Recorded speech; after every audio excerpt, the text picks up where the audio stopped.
Hashamaa harka fuunee akkam jirtu kabajamtoonnii fi hordoftoonni YouTube chaanaalii keenyaa biyya keessaaf biyya hambaa teessanii karaa chaanaalii kanaa nu hordofaa jirtan nageenyiif araarri Rabbii bakka jirtanitti isiniif haa ta'u isiniin jenna. Yeroo ammaa kanaafis odeeffannoowwan guyyaa har'aaf qindeeffanne qabannee dhufnee jirra. Haga xumura sagantaa keenyaatti nu faana turaa isiniin jenna. Odeeffannoo keenya guyyaa har'aatiinis mootummaa federaalawaa Dimokiraatikawaa Rippaabilika Itoophiyaa fi waraana bilisummaa Oromoo WBO gidduutti mariin araara buusuu biyya Taanzaaniyaa hoteela Hyatt Regency'tti gaggeeffamaa jiraachuunis dhaga'ameera. Maarree dhimma kana irratti odeeffannoo gaggabaabaa yeroo kanaa qabannee dhufnee jirra. Hamma xumuraatti nu waliin turaa isiniin jenna.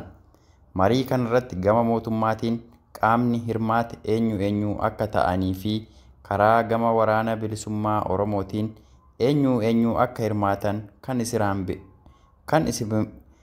isin biraan geenyu ta'a. Ammas nu waliin turaa isiniin jenna.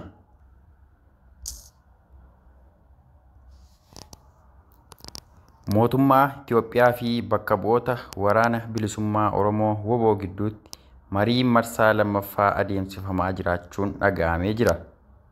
Mariin kunis Taanzaaniyaa Daar es Salaam hoteela Hyatt Regency keessatti ta'aa jiraachuu maddeen dippiloomaasii dhimma kana itti dhiyeenyaan hordofaa jiran dhaamaniiru.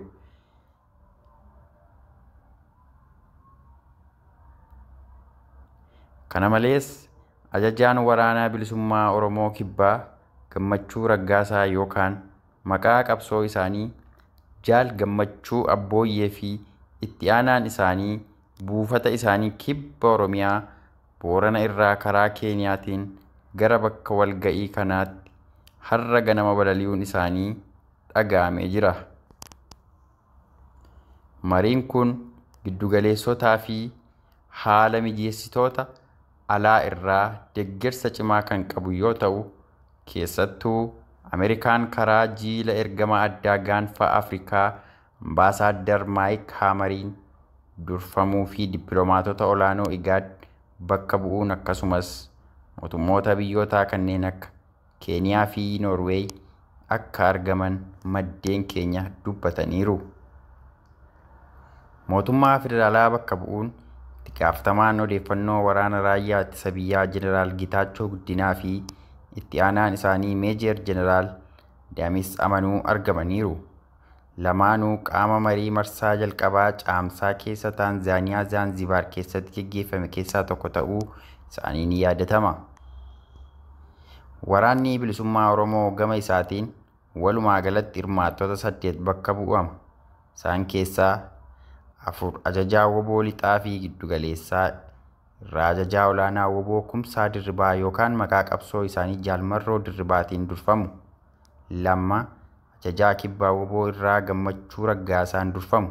Akkasumas namoota dabalataa marii marsaa tokkoffaa irra turan Ejersoo Urgeessaa, Jireenyaa Guddataa hirmaachaa jiraachuun dhaga'ameera. Qondaaltonni olaanoo mootummaa federaalaa fi mootummaa naannoo Oromiyaa keessaa hirmaachaa jiran akkasumas miseensonni waraana bilisummaa Oromoo bakka bu'an 2 torban 3 darbe keessa marii siyaasaa haaromfamee taasisuun bu'aa gaarii argame. Marii kaleessa eegale qondaaltota waraana olaanoo gama lameenii gidduutti adeemsifamaa jiruuf karaa saaqeera. Aangoonni marii siyaasaa torban 3 darbaniif adeemsifame irratti hirmaatan mariin kun gara waliigaltee mallatteessuutti yoo ce'e akka itti makaman ni eegama jechuun maddeen dippiloomaasii itti dhiyeenyaan hordofaa jiran dubbatanii jiru.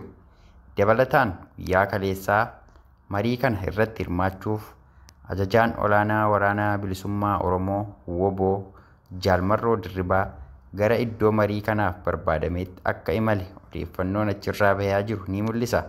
Mariin kun fiixaan bahee waliigalteen nagaa buusuu Oromiyaa fi guutuu biyyattii keessatti gaggeeffamee nagaa waarawaan akka bu'u uummanni biyyattii fi uummanni naannoo Oromiyaa guutummaa guutuun eegaa jira. Addis Istaandaard irraa odeeffanne. Odeeffannoo kana sheer waliif godhaa. Haga xumuraatti waan hordoftaniif guddaa isin galateeffanna. Odeeffannoo kana jala buunee kan isin biraan geenyu ta'a. YouTube chaanaalii keenya subscribe gochuus hin